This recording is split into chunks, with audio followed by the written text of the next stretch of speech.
Hi everybody. So today I wanted to talk about helping your neighbor.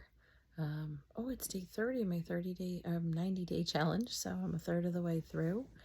And we had some snow in my area today, and it really got me thinking how growing up I lived on a little street, several houses, and when it would snow, my brother and I we would go help all the neighbors because they were older and they were so happy, to have us shovel. They would give us a little bit of money here and there. um, One winter we made an amazing amount of money for kids, but we started out with just a couple driveways and we ended up with most of the street by the time we were in junior high. And my last house, it was funny. Again, a neighborhood, no kids ever came around. I mean, none. And but now where I live now, it's really cool. The neighbor's young man there, he came over the other day and I had some ice on the driveway. He's like, "Can I help?" I was like, "Sure, why not?"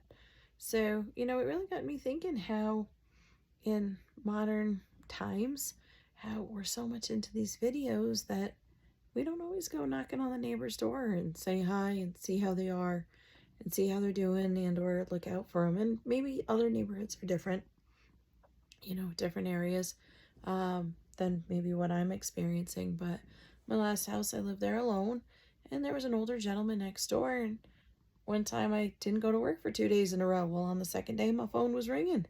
He's like, "Are you okay?" I'm like, "Yeah, I just needed to take a sick day. The day before I had been at a conference." He's like, "Okay, because you didn't leave for work for 2 days in a row." And he said, "I can set my clock by you." So some people would think that's intrusive, but I was really grateful that somebody was looking out for me. He offered to take me to the doctors if I needed to. He offered to go get me medicine if I needed it. So I thought that was really, really cool that, to have a neighbor kind of looking out, not necessarily being nosy or all in your business, but making sure you're okay, if something's different, if you're off the routine, so on and so forth. So, I guess my plea would be is how well do you know your neighbors? Have you talked to them at all?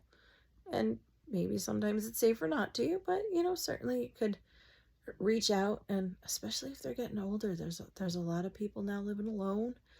And, in my area today, that snow was heavy.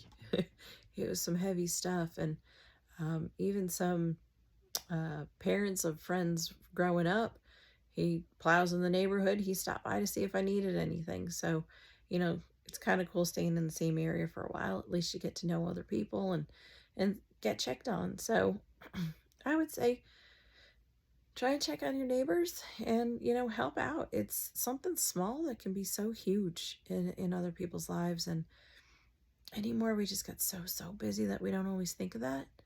And, you never know when you might need a helping hand or when somebody else might need that helping hand. Let's not always wait for super bad weather or anything like that to reach out to others and just kind of perform this little simple acts of kindness. So that's kind of my thought of the day today. It was, like I said, cleaning up snow, and um, my little one is now home for the week, so Mama's going to be home for the week. So we'll get my thought processes going. Alrighty, folks. Again, help out others. I hope people are helping you. And even if you don't have a ton of neighbors around you, get into some communities where you can feel like, you're part of something, and, have people reach out and say, "Hey, how's it going?" It can mean a lot to a lot of people, and it can make somebody's day.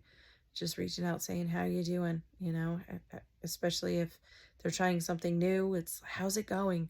Just that one little conversation may have them super back on track, may have them super focused, may make their day, and just understand that somebody really does care, that kind of a thing. So be well, everyone.